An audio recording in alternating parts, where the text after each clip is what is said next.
I feel like now is the moment. Zone. Do you feel like these fights for you are closer maybe than they've ever been before?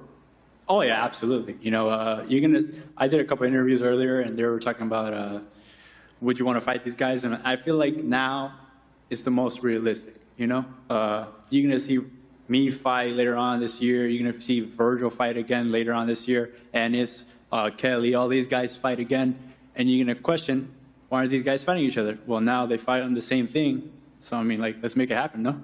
All right, so if you could choose one at the start of 2027, who would it be?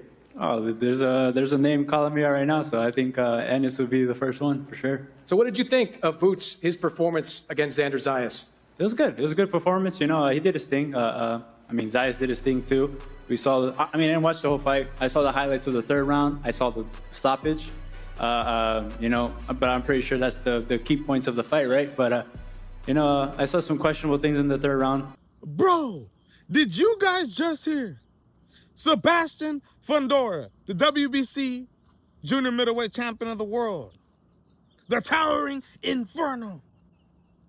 He just said, as Chris Mannix asks him, who would you rather fight first?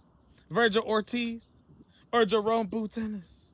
All these guys under the zone. And Sebastian Fundora says, there's a man calling me out right now. He wants Jaron Ennis next. After the mandatory that Samson Lukovic's manager and him decided to take Ermal Hajibash.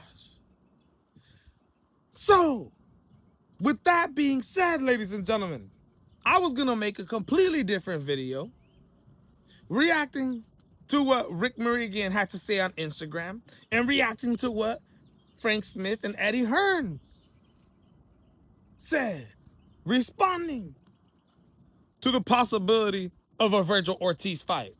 Ladies and gentlemen, Frank Smith today and Eddie Hearn in an interview yesterday that was dropped today.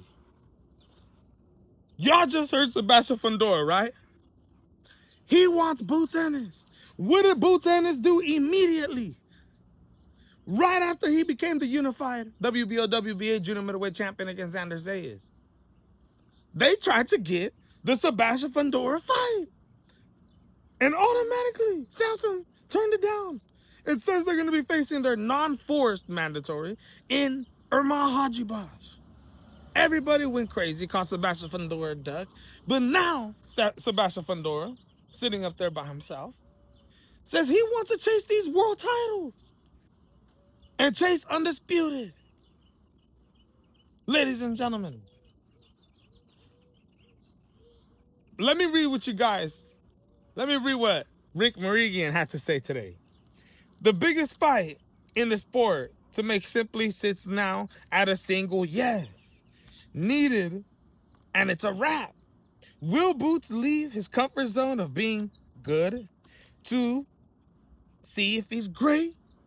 We shall see. If he does, bet the farm on Ortiz round 8. That was Rick Meridian today. The man who made the claim 72 hours. This fight can be made. Oscar De La Hoya coming out. Ladies and gentlemen, it doesn't look like Vergil Ortiz is next for Jaron Ennis, bro. At all. It's not looking like it. Even though Vergil Ortiz and his team are claiming that they have already signed the contract. They're already ready to make this fight happen. It don't seem like it's going to happen. Why? Because Jaron Ennis is trying to chase world titles. And now that we have confirmation, because at first it seemed like Sebastian Fundora didn't want to fight. And we also knew that Josh Kelly was ducking the fight. So we said to ourselves, man, Vergil Ortiz, you got to make this. But Sebastian Fundora just said he wants Boots next. My goodness, bro. I'm telling you guys right now. But to confirm this, because I was going to make a video reacting to Jaron Ennis doesn't want to fight Vergil Ortiz. Because Eddie Hearn said, and Frank acknowledged, that even though Vergil Ortiz is available opponent in a fight that they can take, Jaron Ennis is steering towards the way of chasing the titles. he wants to become undisputed as fast as he can. So this let me know that Jaron Boots Ennis has different plans, and it's not involving Vergil Ortiz next, even though Vergil Ortiz's team is out here pressing the issue. Eddie Hearn in this interview said that he's thinking Josh Kelly's going to be the fight, and he's thinking it's going to be in November. Ladies and gentlemen. And I was like, ooh, okay. He brings up Sebastian Fundora. We think about everything that Samson Lukovic said. We said, maybe after the fight with Amal Hajibaj is possible. That's what Sebastian Fundora just said that he wanted, ladies and gentlemen. So that being said, if Fundora's not lying, because this is a man who said before that he was down to fight Vergil, even though Samson Lukovic at the post-press conference with Keith Thurman and Sebastian Fundora absolutely crapped on Vergil Ortiz and turned it down.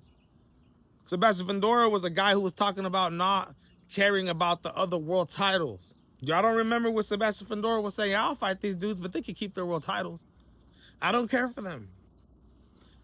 To now all of a sudden talking undisputed, ladies and gentlemen. I like it. At the end of the day, I like that. I thought Sebastian Fundora was steering away from these huge fights. First Xander Zayas and then now Jaron Boots Ennis. But it seems like now he's steering to that way. And I absolutely love it, bro. The 154-pound division is going to be absolutely on fire. I've been talking about Fundora pouring ice on a goddamn flame that Jaron Boots Ennis created. Wow. You can spark it back up, ladies and gentlemen. Now, the only question I have next is, and I already know there's going to be a lot of ducking claims coming from Vergil Ortiz fans. I'm telling you right now, the narrative is going to be that Jaron Boots Ennis ducked Vergil Ortiz. But the way I look at it is, as long as Jaron Boots Ennis doesn't, wholly just move to 160 pounds without fighting Vergil Ortiz someday, then that would be absolutely tragic. But I say it like this. The more titles that Boots Ennis has, the bigger of a fight it gets with Vergil Ortiz.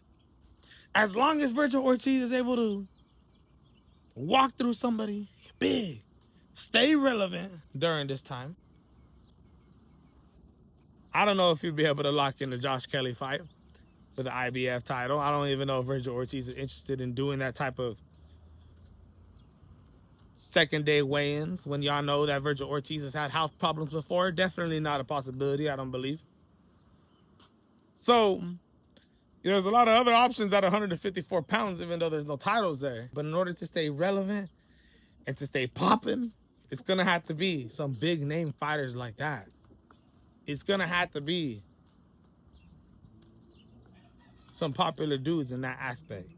But let me know what you guys think, man. It's absolutely breaking news. Fundora, Vergil Ortiz, Jaron Boots Ennis. We got some questions answered. Let's see if all this ends up coming to fruition.